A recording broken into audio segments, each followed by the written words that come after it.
जो लोग animal product खाते हैं तो उनके बारे में आपका क्या विचार है, खाने चाहिए या नहीं खाने चाहिए?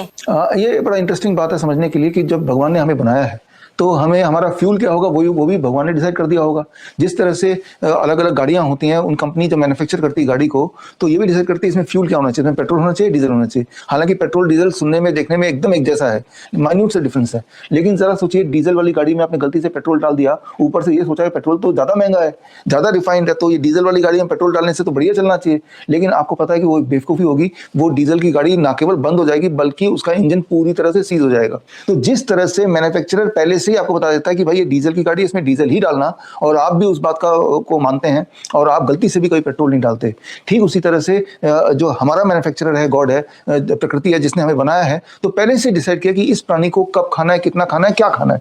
जिस तरह से चूहों को जब प्रकृति ने बनाया तो चूहों को ये भी बता दिया कि क्या खाना है और कब खाना है। आप गौर करेंगे जब आप किचन में आधी रात को जाते हैं, गलती से पानी पीने के लिए प्यास लग जाती है, आधी रात को उठ जाते हैं कई बार लोग, और तब आपको किचन में कुछ खुचर कुचर कुछ ना कुछ आवाज आती है, तो आप समझ जाते हैं कि चूहे की आवाज है, चूहा कुछ ना कुछ उतर रहा होगा, क्योंकि चूहे को नॉक्टर्नल बनाया है कि उसको रात में खाना है, ये बनाया है, इस तरह से उसको डिजाइंड है। Similarly our body is design to eat in the day, जब सूरज की रोशनी हो।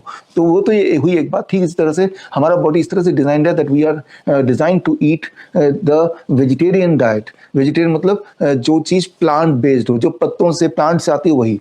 और इसका सबूत यह है कि गॉड ने कई सारे एनिमल को बनाया है जो कि कार्निवोरस, एनिमल खाएगा, लेकिन उनकी जो डिजाइनिंग ऑफ द बॉडी है वो फिर अलग प्रकार की है।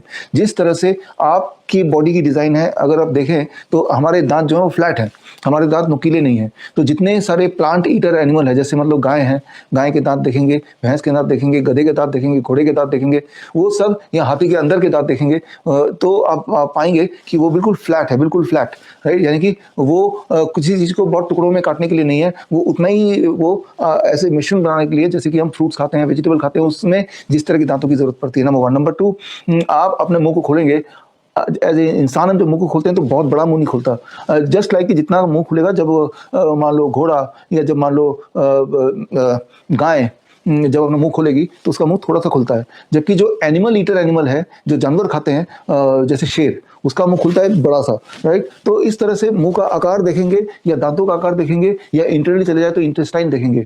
जो प्लांट ईटर है, एनिमल है, जैसे हम लोग प्लांट खाने के लिए बने हैं, हमारा जो इंटेस्टाइन है वो 3 से 6 गुना ज्यादा बड़ा है फॉर एग्जाम्पल शेर के इंटेस्टाइन से। शेर का जो इंटेस्टाइन है वो छोटा सा है, राइट, लेकिन गाय का इंटेस्टाइन बहुत बड़ा है, जैसे इंसान का इंटेस्टाइन है। जितने भी एनिमल ईटर हैं, चाहे वो शेर हो, चाहे वो चीता हो, उन सब के इंटेस्टाइन अगर देखेंगे तो वो थोड़े से में होता है। जबकि वो जानवर या इंसान जो कि प्लांट खाने के लिए बने हैं, हमारा इंटेस्टाइन बहुत लंबा होता है। जो एनिमल है, यानी कि मीट है, मछली, इस तरह की जो चीजें हैं, वो पेट में जाते ही फटाफट डाइजेस्ट होकर निकल जाना चाहिए, क्योंकि वो बड़ी जल्दी सड़ेगा। इसीलिए इंटेस्टाइन इज वेरी स्मॉलर। और उसके इंटेस्टाइन में अगर एनिमल, जैसे टाइगर के इंटेस्टाइन में अगर देखेंगे, जो माइक्रोबायोम है वो अलग माइक्रोबायोम होगा, जो कि स्पेशली वहां पे है एनिमल फूड को डाइजेस्ट करने के लिए। वो वाला माइक्रोबायोम ह्यूमन के या गाय के या हॉर्स के स्टमक में नहीं होगा, इंटेस्टाइन में नहीं होगा। तो चाहे इंटरनली बात करें, चाहे बाहर के स्ट्रक्चर की बात करें, या नाखूनों की बात करें, आप एक बार गौर कीजिएगा, जो भी जानवर है जो जानवर खाने के लिए बने हैं, उनके नाखून देखेंगे तो बड़े नुकीले होंगे, बड़े पॉइंटेड होंगे, शिकार करने के लिए वो बिल्कुल परफेक्ट होंगे। जबकि वो जानवर जो प्लांट खाने के लिए बने हैं, उनके नाखून की तरफ गौर करेंगे तो वो बिल्कुल फ्लैट होंगे, वो नुकीले नहीं होंगे। तो जो हमारे बॉडी का जो डिजाइन है वो आप गौर करेंगे वो ज्यादा मैच करता है उन एनिमल से जो प्लांट खा रहे हैं, ना कि उन एनिमल से जो कि एनिमल खा रहे हैं। ये मैंने कुछ उदाहरण दिया है। तो we are made to eat plants, not animal.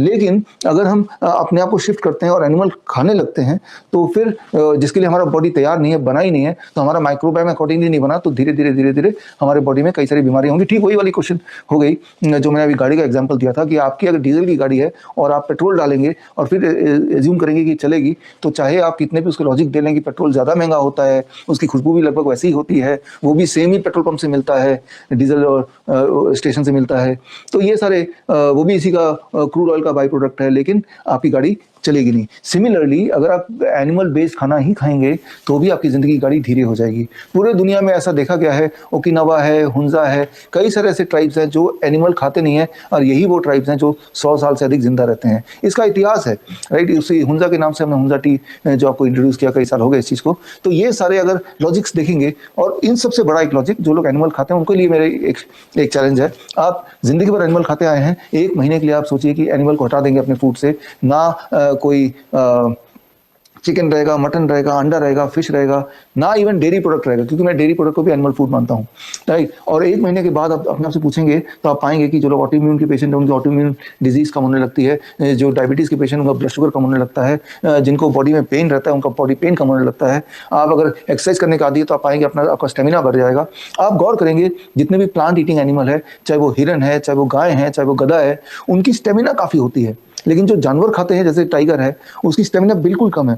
Tiger हो या चीता हो, वो अपने शिकार के बहुत करीब आते हैं, चुपके चुपके तब छलांग लगाते हैं, क्योंकि टाइगर को पता है कि वो 100-200 मीटर से अधिक वो दौड़ ही नहीं सकता है, उसके बाद वो थक जाएगा। जबकि हिरन जो है वो, या गधा जो है, पूरे दिन चल सकता है या दौड़ सकता है बिना थके। घोड़ा पूरे दिन दौड़ सकता है, चल सकता है कंधे पे सामान लेके, जबकि एक शेर कुछ 1 मीटर में ही थक जाएगा। इसलिए शेर जब भी शिकार करता है बहुत करीब पहुंच जाता है अपने शिकार के, जो शिकार करना चाहता है जिस एनिमल को, और तब जंप लगाता है, क्योंकि उसकी जो स्टेमिना है वो 100-200 मीटर में खत्म हो जाना है।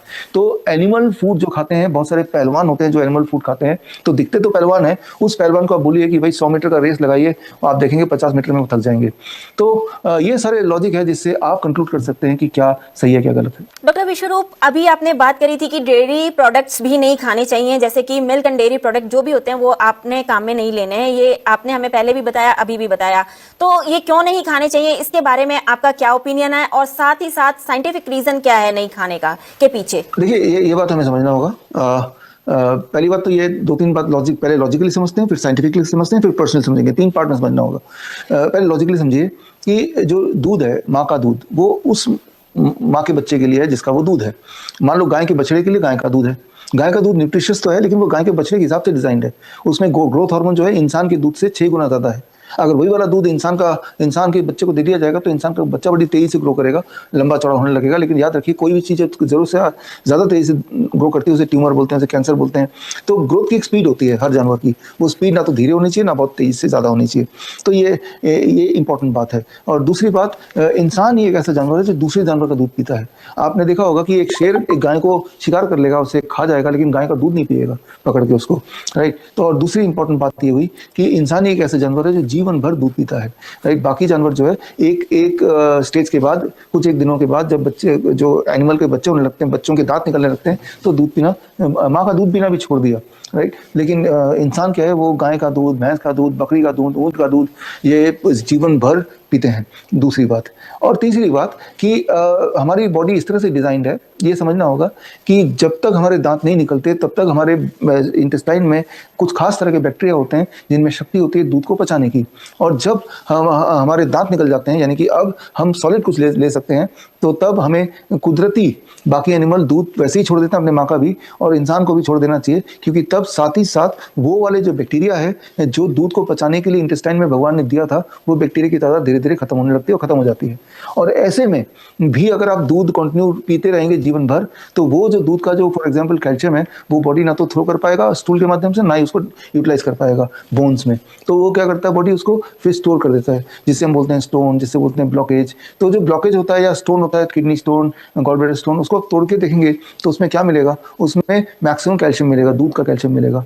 यानी कि दूध में कैल्शियम होता है, ये बात सच है, लेकिन जिस चीज़ में कैल्शियम हो और ज़्यादा, वही हमें खाना है। अगर ये आपकी थ्योरी है, तो सबसे ज़्यादा दुनिया में कैल्शियम तो नाखून में होता है। तो नाखून को आप काट के फेंकते क्यों, उसका पाउडर बना के उसको पानी में घोल के पीते क्यों नहीं है? फॉर दैट मैटर कोई भी एनिमल नाखून को नहीं खाता है। क्यों? क्योंकि नाखून का जो कैल्शियम है, या नाखून के जो इंग्रेडिएंट है, इसमें जो प्रोटीन है, जो कैल्शियम है, वो बॉडी के लिए एब्जॉर्बेबल फॉर्म में नहीं है। यानी कि वो अगर आप खाएंगे तो बॉडी में कहीं ना कहीं जमा हो जाएंगे, जमा होने से ब्लॉकेज, स्टोन, इस तरह की बीमारियां होने लगेंगी। तो कुदरती कोई भी एनिमल नाखून को खाता नहीं है। तो यानी कि कोई भी एनिमल ऐसी चीज़ नहीं खाना पसंद करता है जो बॉडी में एब्जॉर्बेबल फॉर्म में ना हो। जिस तरह से दूध भी कोई भी एनिमल नहीं खाएगा, मजबूरी में जरूर पिएगा। जैसे घर का पेट है, पालतू कुत्ता, पालतू बिल्ली, जिनको खाने की कमी है, खाने की कमी में तो इंसान मिट्टी भी खा लेता है, वो तो एक अलग बात है, लेकिन खुले में जंगल में जो जानवर हैं वो उनको, या सांप है फॉर दैट मैटर, वो दूध नहीं पी सकते। जब कोई ऑप्शन ना हो फिर तो पॉइजन भी लोग खा लेते हैं, जानवर खा लेते हैं, क्योंकि तो उनको भूख लगी है। तो इस बात को हमें समझना पड़ेगा। तो ये तो हो गया लॉजिकल पार्ट। अब बात करते हैं साइंस की, साइंटिफिक की। दूध के ऊपर पूरी दुनिया में बहुत सारे रिसर्च हुए हैं, बहुत सारे। हमारे जो DIP डाइट भी जो क्लिनिकल ट्रायल हुआ, उसमें ये भी ट्रायल हुआ कि जो लोग दूध नहीं पीते सिर्फ DIP डाइट पे रहते हैं, और जो लोग नॉर्मली दूध पीते हैं लेकिन DIP डाइट पे नहीं है।